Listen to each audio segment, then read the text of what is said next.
नमस्कार दोस्तों, आज के इस वीडियो में हम बात करने वाले हैं विकिरण के हानिकारक प्रभाव के बारे में।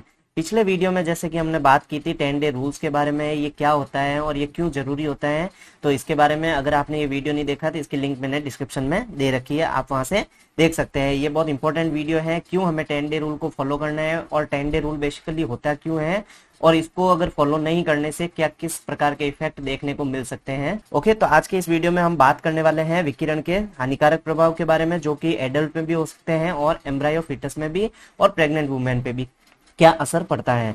तो वीडियो को देखते रहिए एंड तक। नमस्कार दोस्तों, मैं हूं भरत और आप देख रहे हैं यूट्यूब रेड चेक भरत। चलिए शुरू करते हैं विकिरण के हानिकारक प्रभाव के बारे में। विकिरण के हानिकारक प्रभाव को देखने से पहले हम रेडिएशन के हानिकारक इफेक्ट देख सकते हैं। जी, जो एटॉमिक बॉम्बिंग हुई थी हिरोशिमा एंड नागासाकी, जो एक जापानीज सिटीज है, अगर हम हिस्ट्री में देखें, यानी कि ये हुआ था 1945 के अंदर।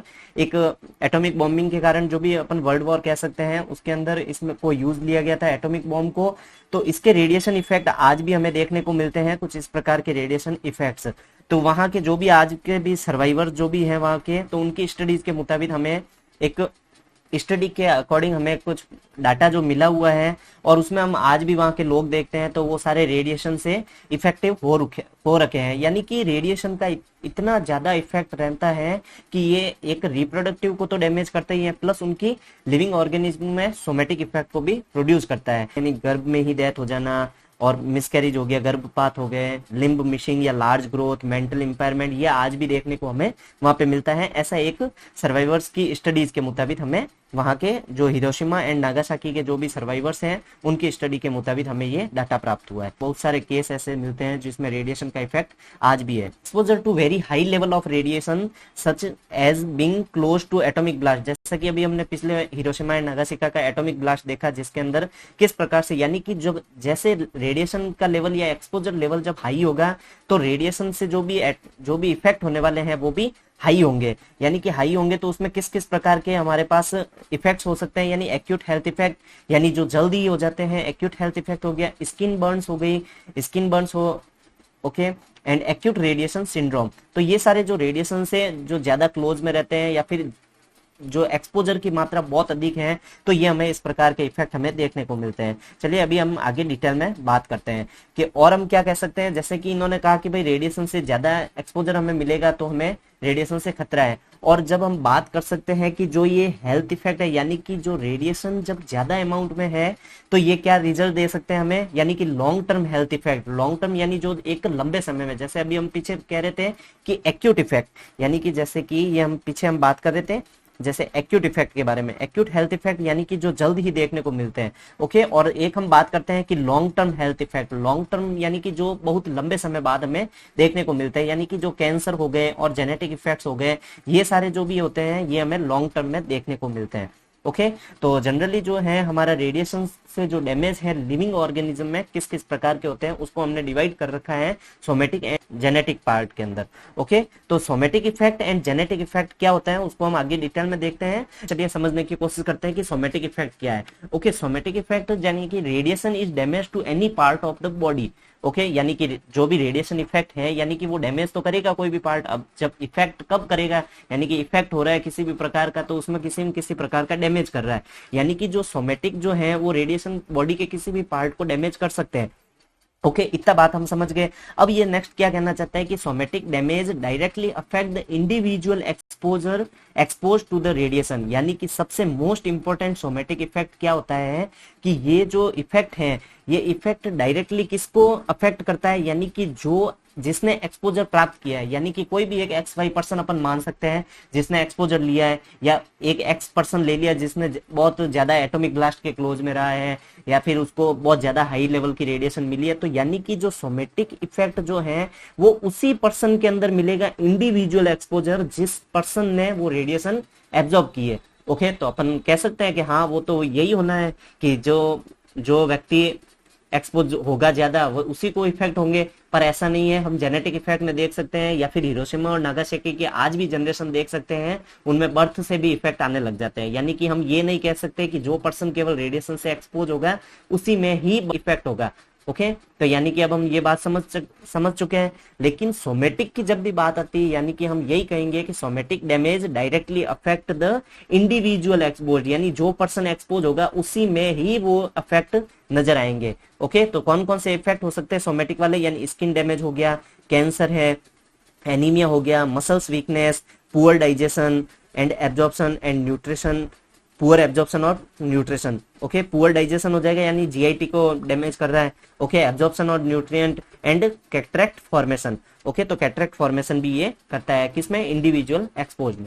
ओके, अब हम बात करते हैं जेनेटिक। सोमेटिक हम समझ चुके हैं कि सोमेटिक वो इफेक्ट है यानी कि वो केवल इंडिविजुअल में ही दिखेंगे, यानी कि जो भी हाई लेवल की रेडिएशन इंडिविजुअल में मिली है उन्हीं में ये इफेक्ट देखने को मिलेंगे। लेकिन भी जेनेटिक के बारे में बात करेंगे तो क्या कह रहे हैं कि देखिए, genetic damage directly damage the reproductive organ and damage genes and chromosome which can passed on the future generation. Okay, यानी कि ये क्या करता है, रिप्रोडक्टिव ऑर्गन को अफेक्ट करता है, जिसमें रिप्रोडक्टिव ऑर्गन के जो भी क्रोमोसोम और जीन्स है उनको क्या करता है, डैमेज कर देता है, जिसकी वजह से क्या होगा, आने वाली जो जनरेशन है उनमें ये इफेक्ट देखने को मिलेंगे। यानी कि अपन जो कह सकते हैं कि जो भी बेबीज जो होते हैं, यानी उनमें जो बर्थ डिफेक्ट जो पाए जाते हैं, ओके, बर्थ जिसमें लिम्ब मिसिंग हो गया या बहुत सारे होते हैं, विकास मंदता, ग्रोथ नहीं हो पाती, मेंटल इंपायरमेंट, ये सारे जो लक्षण होते हैं यानी ये बर्थ से ही उनमें देखने को मिलते हैं। तो बर्थ से ही कब देखने को मिलते हैं, जब उनके पेरेंट्स जो होते हैं वो एक्सपोज हो रखे होते हैं, उनके रिप्रोडक्टिव के जीन्स वगैरह या क्रोमोसोम जो है वो रेडिएशन से डैमेज हो रखे होते हैं।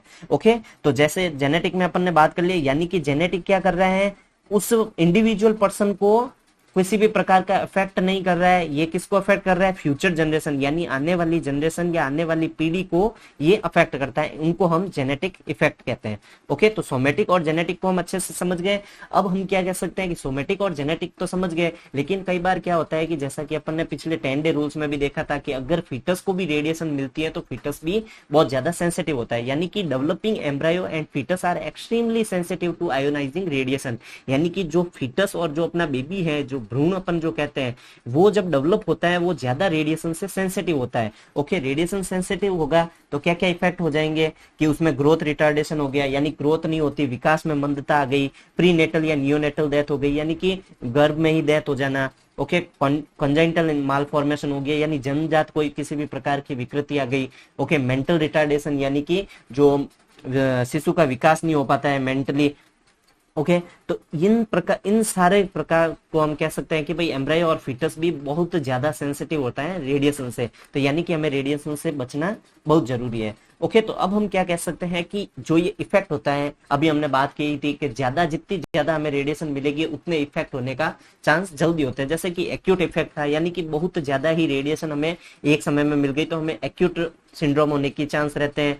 जेनेटिक है तो यानी कि लो लेवल की रेडिएशन हमें बार बार मिलती जा रही है, एक थ्रेशोल्ड डोज को क्रॉस कर जाती है तो वो जेनेटिक डिफेक्ट देखने को मिलते हैं। लेकिन अब हम क्या कह सकते हैं कि यानी कि डिफरेंट स्टेज पे या डिफरेंट ऑर्गन पे रेडिएशन का इफेक्ट डिफरेंट होता है।